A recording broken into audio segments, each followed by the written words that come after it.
Corona positive दर्दियों की तादाद में हो रहा बढ़ावा और एसजी अस्पताल में भी दर्दी भरे पड़ने होने के कारण पॉलिटेक्निक स्थित समरस हॉस्टल को अब समरस कोविड अस्पताल में तब्दील किया गया है, जहां आज तमाम पदाधिकारियों द्वारा समरस कोविड अस्पताल की मुलाकात लेते हुए व्यवस्था तथा कामगिरी का निरीक्षण किया गया।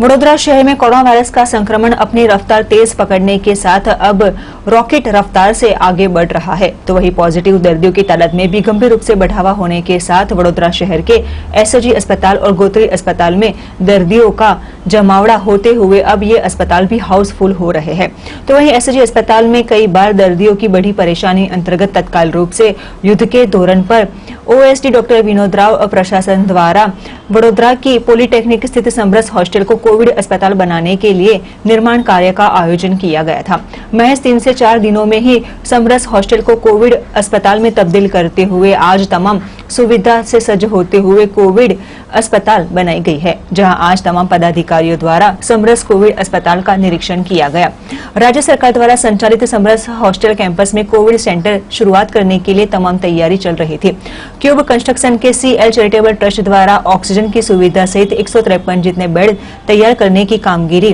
की गई। पिछले 3 से 4 दिनों के दौरान युद्ध के दौरान पर अस्पताल में जरूरी सेवाएं उपलब्ध करवाने का काम किया जा रहा था। हॉस्टल ग्राउंड सहित 3 मंजिली पर 27 जितने रूम में ऑक्सीजन की सुविधा के साथ बेड की व्यवस्था बनाई गई है, जहां आज हॉस्टल में कोविड सेंटर को लागू तमाम सुविधा का कार्य पूर्ण होते हुए वडोदरा महानगर पालिका के mayor केयू Rokadia, deputy mayor नंदाबेन Joshi, स्थायी समिति के chairman doctor Hitendra Patel, OSD doctor Vinod Rao, राज्य कक्षा के मंत्री योगेश पटेल, विधायक सहित शहर भाजपा प्रमुख डॉक्टर विजय शाह सहित अग्रणी और पदाधिकारियों द्वारा अस्पताल की मुलाकात लेते हुए तमाम व्यवस्था और कामगिरी की समीक्षा की गई और आने वाले दिनों में जरूरत होने पर समरस हॉस्टल में अन्य बेड की भी सुविधा की जाएगी, वैसी जानकारी दी गई थी।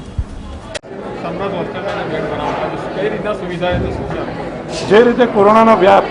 સમગ્ર શહેરમાં વધી રહ્યો છે, રાજ્યમાં વધી રહ્યો છે, દેશમાં વધી રહ્યો છે અને કેસોમાં પણ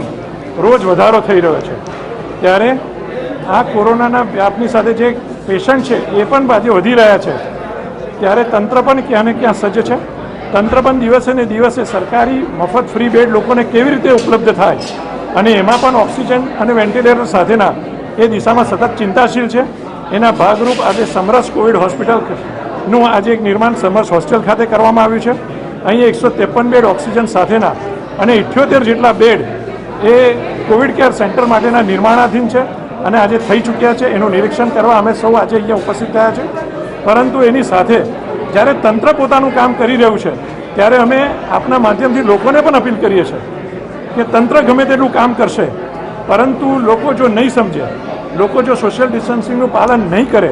લોકો માસ્ક નહીં પહેરે અથવા લોકો ઘરની બહાર કામ વગર નીકળશે તો તંત્ર ગમે તેટલું કામ કરે એ તમામ સુવિધાઓ અપૂરતી થશે। પરંતુ આપણે સૌ શહેરના નાગરિકો છે, શહેરના એક નાગરિકનો જીવ બચાવવાની જવાબદારી જ્યારે આપણા માથે છે ત્યારે આપણે સૌએ કોરોનાની ગાઈડલાઈનનું પાલન કરીએ એ તમારા માધ્યમથી સૌને અપીલ છે। વડોદરામાં જે પ્રમાણે જરૂરિયાત ઊભી થાય એ પહેલાં એડવાન્સ પ્લાનિંગ અમે કરતા હોય છે।